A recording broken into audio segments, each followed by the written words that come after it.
How to hide apps on iPhone. This work well for any iPhone, guys. For example, I want to hide these Facebook apps. So tap and hold for a few seconds. It comes up like this. Then tap on this one, require face ID. Then it comes up, you have these two options. Tap on this one, hide and require face ID. Tap on it. Now it comes out like this. Go ahead and tap on this button, hide.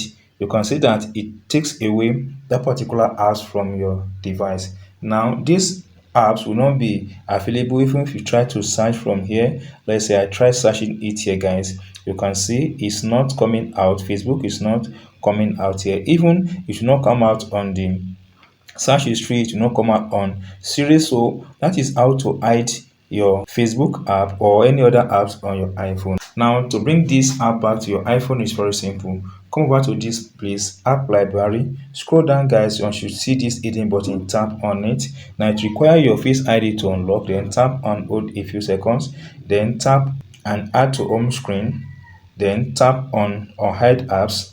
So a few seconds later, the app should come out here on your iPhone. So let's wait a bit and locate this Facebook. You can see that it has restored back to this place. That's all the simple process, guys, on how to quickly add app on your iPhone and restore them whenever you wishes. If you enjoyed this tip and if you not subscribe, please subscribe for more updates like this.